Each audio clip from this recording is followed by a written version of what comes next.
الحمدللہ وحدہ لا شریک لہ والصلاۃ والسلام علی من لا نبی بعدہ۔ وطر کے متعلق 8 باتیں سمجھ لیں۔ نمبر 1 وطر، نمبر 2 3 رکعت، نمبر 3 پورا سال، نمبر 4 صرف آخر میں سلام جسے ایک سلام کہتے ہیں صرف آخر میں، نمبر 5 ہر رکعت میں ایک سورت 3 سورتیں، نمبر 6 دعائے قنوت، نمبر 7 اور یہ قنوت کی دعا رکوع سے پہلے تیسری رکعت میں، نمبر 8 ایک وضاحت۔ نمبر 1 حضرت بریدہ رضی اللہ تعالیٰ عنہ فرماتے ہیں کہ میں نے رسول اکرم صلی اللہ علیہ وسلم سے سنا، آپ نے 3 بار فرمایا الوتر حق فمن لم یوتر فلیس منا، یہ 3 بار فرمایا الوتر حق فمن لم یوتر فلیس منا، الوتر حق فمن لم یوتر فلیس منا، یہ سنن ابی داؤد میں ہے کہ وطر حق ہے، ثابت ہے، جو اس کو ادا نہ کرے اس کا ہم سے کوئی تعلق نہیں ہے۔ حضرت عبداللہ رضی اللہ تعالیٰ عنہ فرماتے ہیں نبی کریم صلی اللہ علیہ وسلم فرمایا الوتر واجب علی کل مسلم، وطر ہر مسلمان پر لازم اور ضروری ہے۔ حضرت ابو سعید خدری رضی اللہ تعالیٰ عنہ فرماتے ہیں رسول اکرم صلی اللہ علیہ وسلم فرمایا من نام عن وطری او نسیہ فلیصلہ اذا اصبح او ذکر، اگر کوئی شخص سو گیا اور وطر رہ گئے یا کوئی شخص بھول گیا اور وطر رہ گئے تو جب نیند سے بیدار ہوا، نماز کے وقت گزر گیا وطر تب بھی پڑھے، یاد ہے وقت گزر گیا وطر تب بھی پڑھے۔ اس کا معنی یہ نہیں کہ جان بوجھ کے چھوڑے تو پھر نہ پڑھے، جب بھول کر رہ جائے تو پڑھنے ہیں، سو گیا رہ گئے تو پڑھنے ہیں، تو جان بوجھ کے چھوڑے گا پھر تو ضروری پڑھنے ہیں۔ نمبر 2 وطر 3 رکعت ہے۔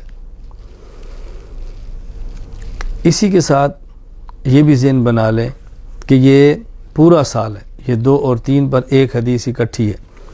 حضرت عائشہ رضی اللہ تعالیٰ عنہ سے پوچھا گیا کیف کان صلاۃ رسول اللہ صلی اللہ علیہ وسلم فی رمضان، کہ رسول اکرم صلی اللہ علیہ وسلم رمضان میں یعنی رمضان کی رات کو کیسے نماز پڑھتے؟ امی عائشہ رضی اللہ تعالیٰ عنہ فرماتی ہیں ما کان یزید فی رمضان ولا فی غیر علی 11 رکعتا، رسول اللہ صلی اللہ علیہ وسلم رمضان اور غیر رمضان میں 11 رکعت پڑھا کرتے تھے۔ یصلی 4 رکعت پڑھتے، فلا تسأل حسنہن وطولہن، کیا کہنا اتنی لمبی اور خوبصورت نماز۔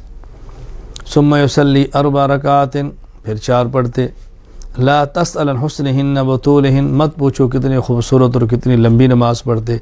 ثم یصلی 3، پھر آپ 3 رکعت وطر پڑھتے۔ اب دیکھو یہاں 3 رکعت بھی ہے، نمبر 2 پورا سال بھی ہے، 3 باتیں۔ نمبر 4 وطر ایک سلام کے ساتھ ہے۔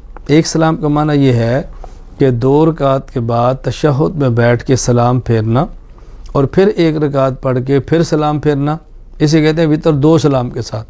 2 سلام کے ساتھ نہیں، 1 سلام کے ساتھ، یعنی 2 رکعت پڑھ کے تشہد میں بیٹھے، اب 2 رسولوں تک پڑھے اور کھڑے ہو جائیں، سلام نہ پھیرے، پھر 1 رکعت پڑھیں، تشہد، درود اور دعا، اور آخر میں سلام دائیں اور بائیں، اسے کہتے ہیں وطر 1 سلام کے ساتھ۔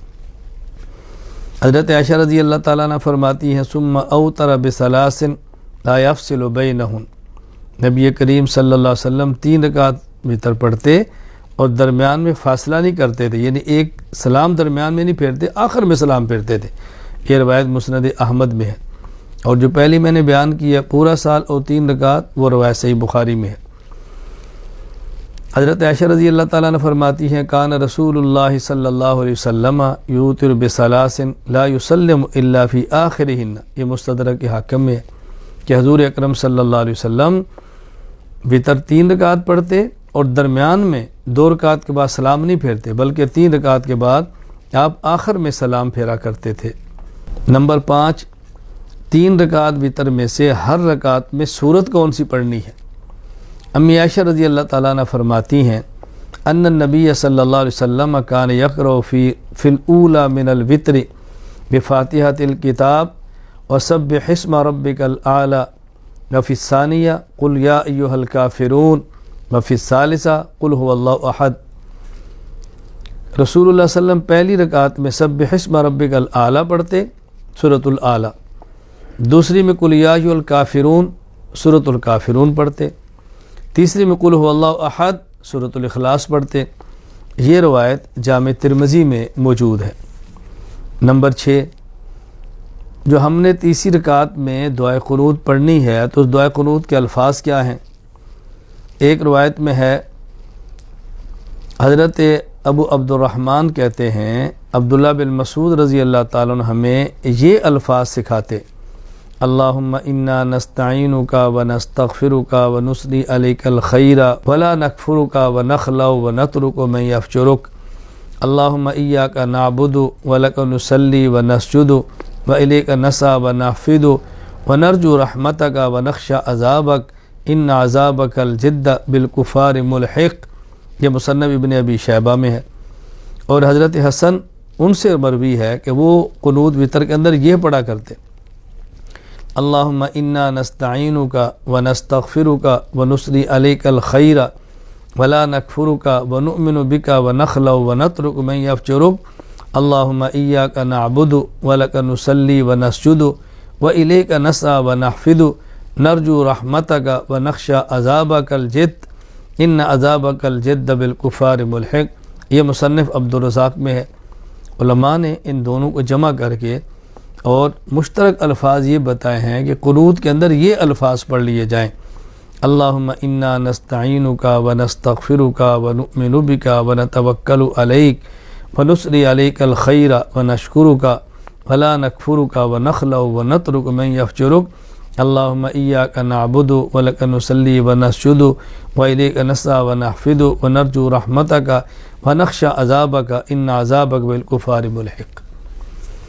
نمبر 7، یہ جو دعائے قنوت پڑھنی ہے یہ تیسری رکعت میں رکوع جانے سے پہلے پڑھنی ہے۔ تیسری رکعت میں پہلے سورۃ الفاتحہ ہے، پھر قل ھو اللہ احد ہے، پھر اللہ اکبر، اس کے بعد ہاتھ باندھنے ہیں اور یہ دعائے قنوت پڑھنی ہے تیسری رکعت میں رکوع جانے سے پہلے۔ حضرت ابی بن کعب رضی اللہ تعالیٰ عنہ فرماتے ہیں کہ رسول اکرم صلی اللہ علیہ وسلم کان یوتر بثلاث رکعات، آپ 3 رکعت وتر پڑھاتے، 3 رکعت، اور پہلی رکعت میں سبح اسم ربک الاعلیٰ، دوسری میں قل یا ایھا الکافرون، تیسری میں قل ھو اللہ احد پڑھتے، ویقنت قبل الرکوع، اور رکوع جانے سے پہلے آپ دعائے قنوت پڑھا کرتے تھے۔ یہ روایت سنن نسائی کے اندر موجود ہے۔ نمبر 8، ایک وضاحت بہت ضروری ہے، وہ یہ کہ عام طور پر آخر میں نمبر 8 ایک وضاحت یہ بہت ضروری ہے۔ بعض لوگ کہتے ہیں کہ تیسری رکعت میں رکوع سے پہلے دعائے قنوت نہ پڑھی جائے، بلکہ یہ جو ہم فجر کی نماز پڑھتے ہیں اس میں دوسری رکعت میں رکوع کے بعد پڑھی جائے، تو یہ غلط فہمی پھیلائی جا رہی ہے۔ یہ بات اچھی طرح ذہن نشین فرما لیں۔ نمبر 8، ایک وضاحت ذہن نشین فرما لیں، جس طرح وتر پڑھنے ہیں، 3 رکعت پڑھنے ہیں، پورا سال پڑھنے ہیں، صرف آخر میں سلام پھیرنا ہے، تیسری رکعت میں دعائے قنوت پڑھنی ہے، تو یہ دعائے قنوت پورا سال پڑھنی ہے اور وتر کے اندر پڑھنی ہے، رکوع جانے سے پڑھنی ہے، پہلے پڑھنی ہے۔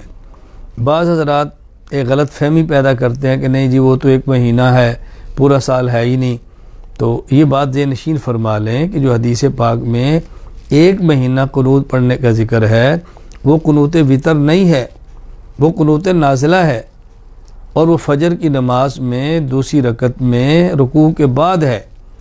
تو قنوت نازلہ الگ چیز ہے اور قنوت وتر الگ چیز ہے۔ ہم قنوت وتر کی بات کر رہے ہیں جو پورا سال پڑھنی ہے۔ حضرت عاصم کہتے ہیں کہ میں نے انس بن مالک رضی اللہ تعالیٰ عنہ سے قنوت کے بارے میں پوچھا تو آپ نے فرمایا، آپ نے قنوت کا ذکر فرمایا، کہتے ہیں میں نے پوچھا قبل الرکوع او بعدہ، رکوع سے پہلے پڑھیں یا رکوع کے بعد پڑھیں؟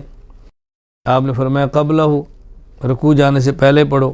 کہتے پھر میں نے کہا فَإِنَّ فُلَانًا أَخْبَرَنِي عَنْكَ، مجھے فلاں بندے نے آپ کے بارے میں یہ بات پہنچائی ہے کہ آپ فرماتے ہیں أَنَّكَ قُلْتَ بعد الرکوع، کہ رکوع کے بعد پڑھنی چاہیے۔ انس بن مالک رضی اللہ عنہ فرماتے ہیں کذب، اس نے جھوٹ بولا ہے، میں نے یہ بات نہیں کی۔ انما قنت رسول اللہ صلی اللہ علیہ وسلم بعد الرکوع شہرا، یہ جو رسول اللہ صلی اللہ علیہ وسلم نے رکوع کے بعد پڑھی ہے قنوت، یہ صرف ایک مہینہ تھی۔ کیا معنی؟ کہ جو قبل الرکوع قنوت وطر ہے یہ پورا سال ہے، اور جو بعد الرکوع فجر کی نماز میں دوسری رکعت میں قنوت نازلہ ہے یہ ایک مہینہ ہے۔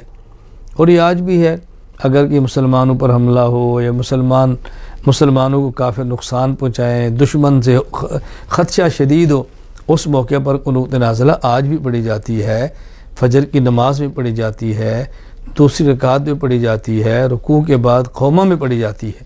تو یہ دونوں میں فرق اچھی طرح ذہن نشین فرما لیں۔ وآخر دعوانا ان الحمد للہ رب العالمین۔